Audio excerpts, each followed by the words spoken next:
কোনখানে করি আমরা, আর এটার ফায়দা কিতা, আর এটা কি কি আমল দ্বারা ইসালে সব করা যায়, কি কি আমল দ্বারা ইসালে সব। তো এটা জানা কথা, আপনারা নিশ্চয়ই তো আপনারা সবসময় হুন্ডা যখন অন্য মানুষই লিখি বাচ্চা কইলাম, তারপরে সংক্ষেপে কই আর ইসালে সব হইল সব পৌঁছাইয়া দেওয়া। আর মুদ্দেগানোর লাগি যখন ইসালে সব করা হয় তখন এর অর্থই নেক আমল করিয়া মুদ্দেগানগুলোর উপরে বক্সিয়াত দেওয়া। তবে মুদ্দেগানগুলোর লাগি সবচেয়ে কার্যকরী এবং সবচেয়ে ফায়দা ওই মুদ্দেগানগুলোর লাগি দোয়া করা। মুদ্দেগানগুলোর লাগি দোয়া করা ওটা হইল সবচেয়ে বেশি ফায়দার। আর মাশাল্লাহ এই দোয়াটা শুরু হয়ে যায় জনজার মাধ্যমে, পরবর্তীতে জিয়ারত করেন, তিলাওয়াত করেন, করিয়া দোয়া করেন, এটা করেন। ইসালে সবর এর দ্বারা কিতা হয় বলে মুর্দেগানগুলোর ফায়দা হয়। আর ফায়দা হয় তার মানা হইল মুর্দেগানগুলোর গুনাহ খাতা মাফ হয়। এই ক্ষেত্রে আমরা আল্লাহর ওলি এগুলোর সাজুল্লাহ সাবর বা বরপির সাবর খাজা মঈনুদ্দিন চিশতি আজমিরি সেঞ্জারি রহমতুল্লাহ আলাইহি তাকিলিয়া সাজুল্লাহ সাব বা তার সঙ্গী সাথী হল, হাত্তাকে আমার ওয়ালিদ মোস্তরম আরও বুজুর্গ হলের দ্বারা ইসালে সবর মহফিল করা হয়।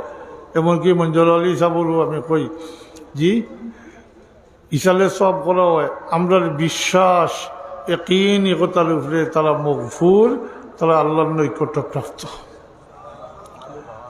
তার লাগি আমরা ইসালে সবর মহফিল করি, ইসালে সব করি, নেক আমল করি, বসি দেই যদি তার দরজা পজিশন আল্লাহর দরবারও বাড়বো। আরো এরার পজিশন বাড়লে লাভ আমরা তার সাথে সম্পর্কিত যারা মুহিব্বিন হল যারা তার লাভ হইব। কারণ এই মুহিব্বিন হলরে এরা সারিয়া ব্যস্ত যাইতা নাই।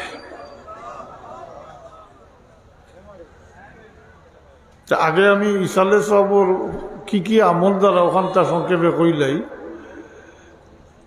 ইসালে সব করা যায় মুর্দেগানগুলোর লাগি সদকা খয়রাতের মাধ্যমে। সদকা খয়রাত করিয়া মুর্দেগানগুলোর রুয়ের উপরে বক্সিয়া দেওয়া। আল্লাহ হাজাল কিয়াস সিন্নি সালাত করি মানুষরে খাওয়াইন, উদ্দেশ্য এর সব মুর্দেগানগুলোর রুয়ের উপরে বক্সিয়া দেওয়া। এরপরে দাঁড়ালে আল্লাহ তৌফিক দেন, মা বাপ মারা যাওয়ার পরে ও মা বাপর লাগি কোরবানি করুন। অনেকে করুন না, যারা আল্লাহ তৌফিক দিন করুন না নি, মা বাপ মরলে মাতিলেন না করুন।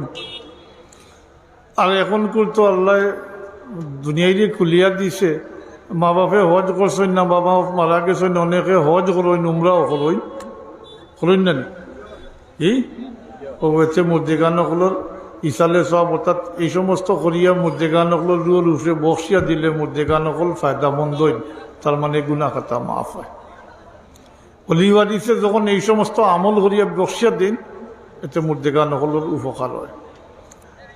এরপরে আয় শারীরিক ইবাদতের মাঝে নামাজ, রোজা, কুরআন শরীফ তিলাওয়াত, দুরূদ শরীফ, জিকির, আজকার, এই সমস্ত করিয়া মুর্দেগানগুলোর রুয়ের উপরে বক্সিয়া দেওয়া।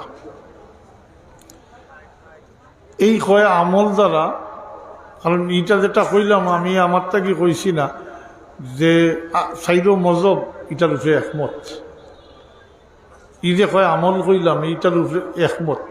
তবে হ্যাঁ, প্রথম দিকে ইমাম শাফি এবং ইমাম মালিক রহমতুল্লাহ আলাইহি আসলা শুধু এবাদতে মালির পক্ষে, অর্থাৎ সদকা খয়রাত করিয়া জি। এরপরে ওদের কুরবানি, হজ, উমরা, এই সমস্ত। পরবর্তীতে মালিকি মজবর এবং শাফি মজবর কুব্বারে ফুকাহা যারা, এরাও বাকি হানফি মজব এবং মালিকি হাম্বলি মজবর সাথে একমত হয়েছেন, মুত্তফিক হয়ে গেছেন, হ্যাঁ, ইজমা হয়ে গেছে এটার উপরে না এবাদতে মালি এবং বদনি উভয়টার দ্বারা মুর্দেগানগুল উপকৃত হন। এর লাগে আমি সারসংক্ষেপ এই সমস্ত আমল যেটা হয়েছি এটা আহলে সুন্নত ওয়াল জামাতর ইজমা এটার উপরে।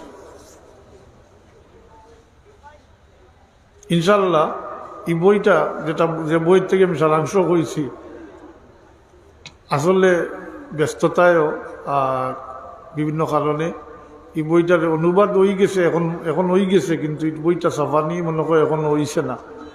সাফা হইলে ফাইলে ই ভুল হকলর ভাঙ্গি দিব যে ইসালে সব একগুলো এখন তার নয়, এটা বেদাত না ভাই, এখন এটা কোরআন শরীফ হাদিস শরীফ দ্বারা এবং সাইড মজমর সম্মিলিত মত হিসাবে ইসালে সব করলে, তবে ও আমল ও গুন্তরে জমাইয়া দিছে ও সমস্ত আমল হরিয়া মুর্দেগান হকলের উপরে বসিয়া দিলে মুর্দেগান হকল উপকৃত হয়। মোটামুটি এখন বুঝইছে নিচাব কোন আমল দ্বারা ইসালে সব করা যায়। এখন রইল আলোচনা যেটা